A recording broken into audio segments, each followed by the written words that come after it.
intercède pour toi. Je préfère que Christ intercède pour moi. Mais les conditions que Christ intercède pour toi, il faut t'approcher de lui par la foi et renoncer au péché, vivre dans la sainteté, marcher dans la crainte de lui, dans une soumission totale à sa parole et à son Esprit Saint. Il intercédera pour toi. Et tes problèmes seront résolus. Tu auras une vie chrétienne normale. Tu jouiras de la gloire de Dieu. Et tu triompheras de tes actes chers. Parce que qui intercède pour toi? Christ le ressuscité, assis à la droite du Père, intercédera pour toi. Pourvu que tu n'as plus les conditions. Alléluia. Qui veut que Christ intercède pour lui? Qui veut que Christ intercède pour lui? Alléluia. Acclamez le Seigneur Jésus. Gloire à Jésus. Amen. Hébreux 10, verset 10. Hébreux chapitre 10, verset 10.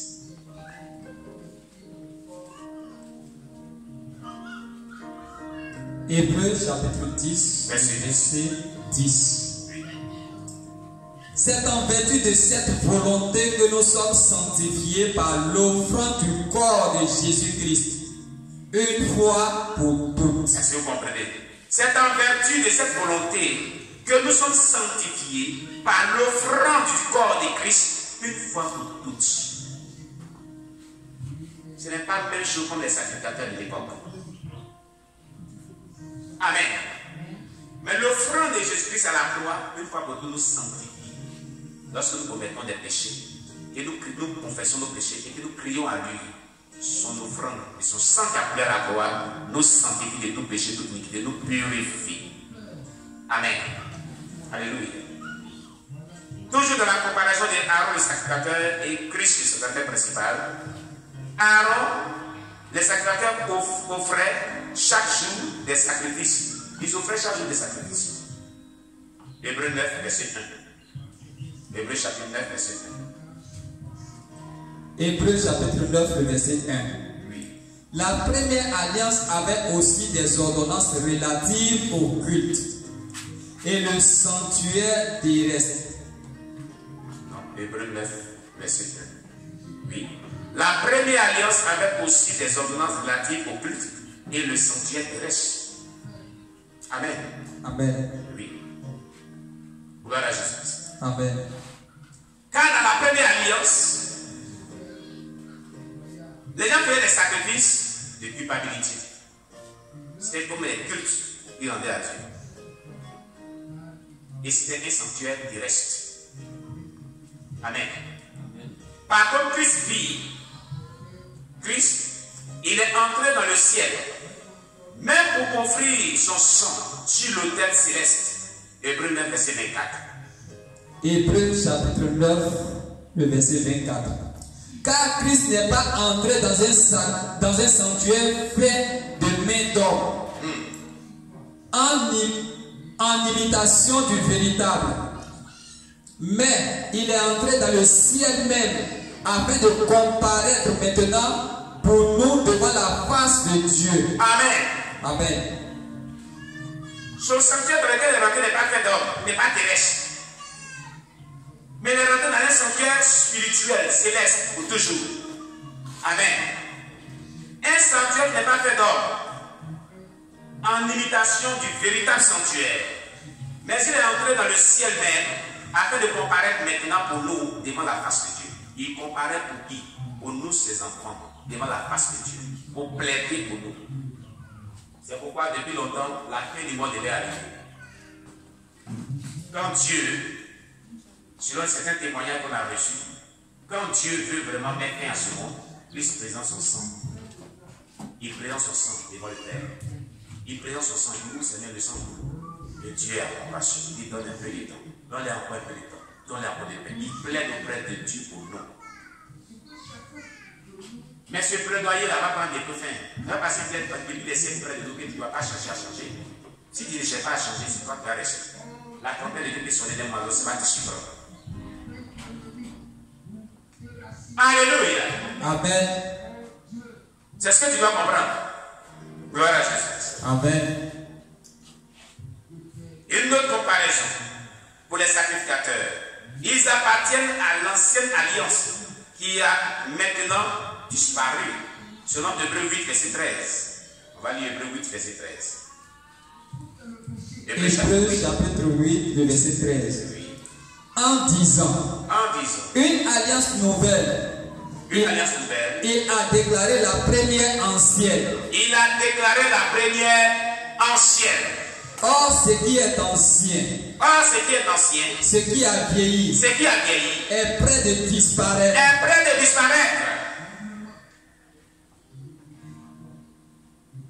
Quand Jésus déclarait une nouvelle alliance, c'est que l'ancienne alliance était ancienne. Et ce qui est ancien a vieilli et est prêt de disparaître. Amen. Amen. Donc Jésus-Christ, il a établi une nouvelle alliance qui est éternelle, qui ne peut périr, qui ne peut disparaître. Rentrons dans cette nouvelle alliance de Christ. Alléluia. Amen. Gloire à Jésus-Christ. Amen. Hébreux 6, verset 12. Hébreux chapitre 6, verset 12. Hébreux chapitre 12, verset 24. Et Hébreux chapitre 12, verset 24. Et Hébreux chapitre 13, verset 20. Voici les références pour ceux qui prennent note. Hébreux 6, verset 12. Hébreux chapitre 6, verset 12. Hébreux 12, verset 24. Et Hébreux 13, verset 20. Amen. On lit Hébreux chapitre 6, verset 12. Hébreux chapitre 6, verset 12. En sorte que vous ne vous relâchiez point. En sorte que vous ne vous relâchiez point. Et que vous imitiez ceux qui par la foi et la persévérance. Et que vous imitiez ceux qui par la foi et par la persévérance héritent des promesses. Héritent des promesses. Quand tu entreprends quelque chose dans ta relation avec Dieu, ne relâche point. Si c'est une vie de prière que tu as commencé à entreprendre, ne relâche point. Si c'est l'évangélisation que tu as commencé à entreprendre, ne relâche point. Si c'est la sainteté que tu as commencé à entreprendre, ne relâche point. Dans tous les domaines de ta vie, quand tu entreprends une initiative poussée par le Saint-Esprit, inspirée du Saint-Esprit, ne relâche point. Les gens qui commencent à prier après, il la relâche. Il tombe dans la mort spirituelle, l'assouplissement. Dieu te conseille de ne point relâcher. Quand il commence à méditer régulièrement la parole de Dieu, même dit la parole de Dieu, atteste-moi des jours qui viennent, il relâche. Dieu te dit de ne point relâcher. Amen. Quand il s'engage à aller sur les champs de mission pour évangéliser, atteste-moi, il relâche. Dieu dit qu'il ne faut pas relâcher ce qu'il fait. Amen. Même dans tes propres affaires, ne relâche point. Amen. Amen. Et que vous imitiez ceux qui, par la foi et la persévérance, héritent des promesses. Dieu a fait des promesses merveilleuses dans la Bible. Ces promesses-là sont pour nous tous qui croyons en lui. Et il y a des promesses particulières que Dieu fait selon la destinée de chaque personne par des prophéties. Mais pour rentrer en possession de ces promesses, il ne faudrait pas qu'il relâche. Il faut qu'ils persévèrent par la foi. Parce que ceux qui ont persévéré par la foi sont rentrés dans les promesses que Dieu les avait faites. Alléluia. Amen. Les épreuves de la vie, les attaques spirituelles, les situations que tu vis, que tu traverses, amènent parfois à être découragé. Mais laisse-moi te dire, Christ ne s'est pas découragé.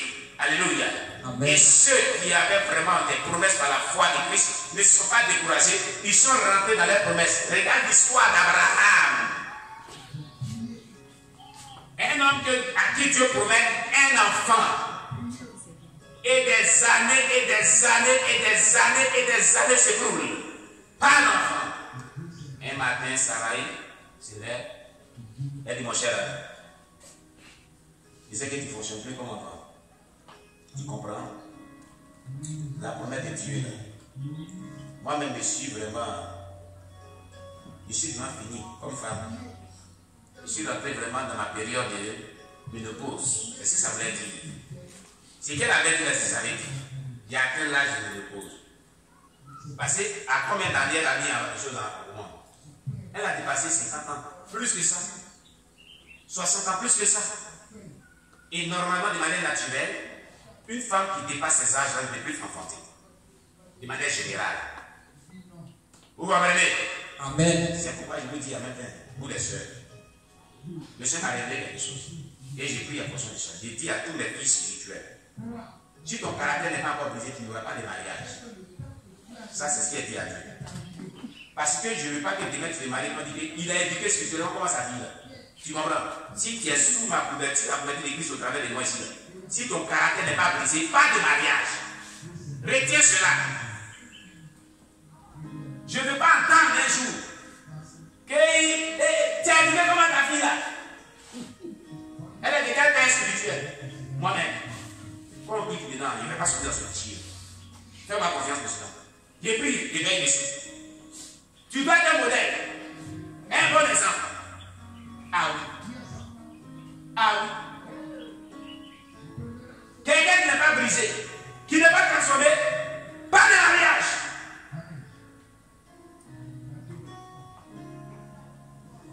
On se marie quand on est né, selon l'ordre de Dieu. Pour ne pas mettre du désordre dans notre foyer et pour ton bien-être.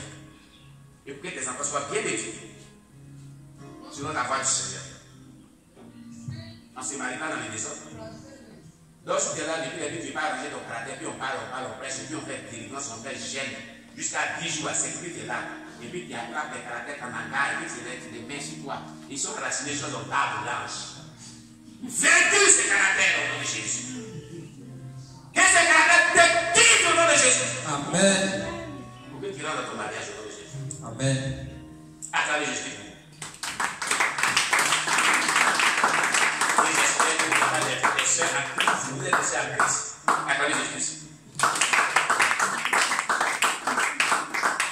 Alléluia. Amen. Ah oui. Donc on était aujourd'hui, donc le pasteur ne prie pas qu'il prie pour qu'on soit marié dans un bon comportement. Hein. C'est ce que tu vas arrêter. Non, attends, j'ai changé mon comportement. Si tu veux te marier vite, il faut changer ton comportement. Ça va venir vite. Dieu va te pécher, quelqu'un vite pour venir prendre.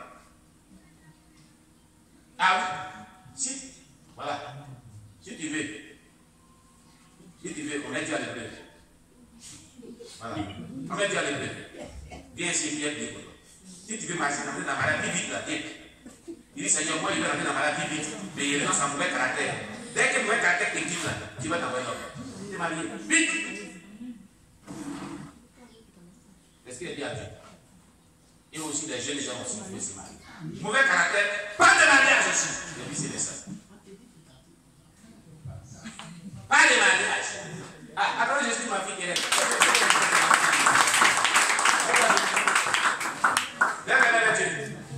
Merci Seigneur, au nom de Jésus, je te prie, notre Dieu, qu'elle rentre dans cette alliance, qu'elle rentre dans cette bénédiction. Père, que le mauvais caractère soit brisé. Dès qu'elle accepte cela, envoie une homme de sa vie, un homme selon ton cœur, un homme de bonheur, un homme de prospérité, un homme de crainte de l'éternel, un homme qui marche pour la sainteté, dans la crainte de l'éternel, au nom de Jésus. Qu'elle reçoit cette grâce au nom de Jésus-Christ. Qu'elle reçoit cette grâce. Alléluia. Reçois. J'ai dit la vérité. Reçois cette grâce. Oh, alléluia. Merci Seigneur. Merci Jésus. Est-ce que tu déposes cette grâce dans sa vie? Oh, alléluia. Gloire à toi Jésus. Merci Père. Bénis-la au nom de Jésus. Bénis-la au nom de Jésus. Bénis-la que je fais sa tâche à sa destinée prophétique du mariage. Au nom de Jésus-Christ. Alléluia. Merci Seigneur. Car tu es fait au nom de Jésus-Christ. Alléluia. Alléluia. Que cette alliance s'établit dans sa vie. Dès que son caractère est transformé et les signes se font voir, l'homme que tu as destiné est elle, qui est selon ton cœur, qui est selon vraiment ta destinée pour sa vie. Seigneur, qui est béni et qui craint l'Éternel et qui vit selon ta parole et qui ne va pas se détourner de ta parole, s'attache à sa destinée, s'attache à sa vie dans un mariage véritable, s'attache au nom de Jésus. On va célébrer le mariage ici.